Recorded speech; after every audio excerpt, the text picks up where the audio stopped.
Whether you got hold of a precious beta key or not, if you are a World of Warcraft player or a recovering addict, you'll have heard of Cataclysm.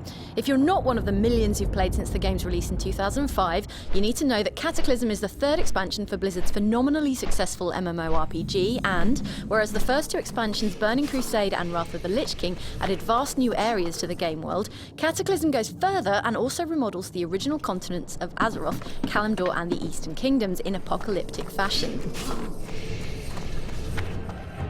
The story runs that Deathwing the Destroyer, who's been biding his time since Warcraft 2, has returned from the elemental plane's Deepholm, trailing death and destruction in his wake. That is, a cataclysm. The upshot of which is that many parts of the vanilla WoW realms have been altered or transformed altogether. There's a lot of it to see, and WoW fans will be rightly looking forward to exploring it for themselves, from the air no less, since the new expansion will allow flying mounts to be used here for the first time.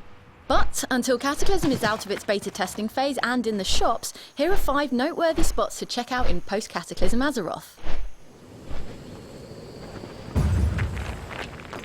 Over in Kalimdor, the Barrens have been split in two by a river of lava running east to west. As the Alliance have encroached on this Horde stronghold moving in from the south, they've burned down the Camp Taraho settlement. Sorry, Taurans. Further north, Darkshore's been hit especially hard with the earth cracked and broken. Deathwing's gone and installed a maelstrom here that threatens to tear the whole region apart, and then there's more volcanic stuff and general destruction. Back east, Loch Modan's dam's been destroyed, leaving it empty and leaving the wetlands nearby wetter than ever. Menethil Harbour's been flooded too. Check out the sandbags and the shipwreck, with the harbour itself damaged but functioning.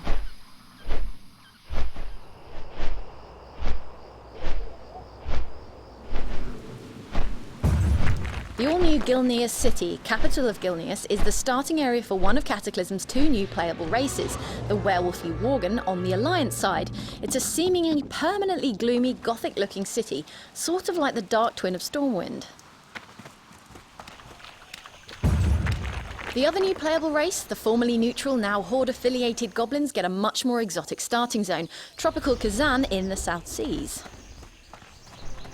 World of Warcraft Cataclysm is currently only running in closed beta, but you can find out more about the game in GameSpot's hands-on previews and expect to see the expansion in stores before the end of 2010.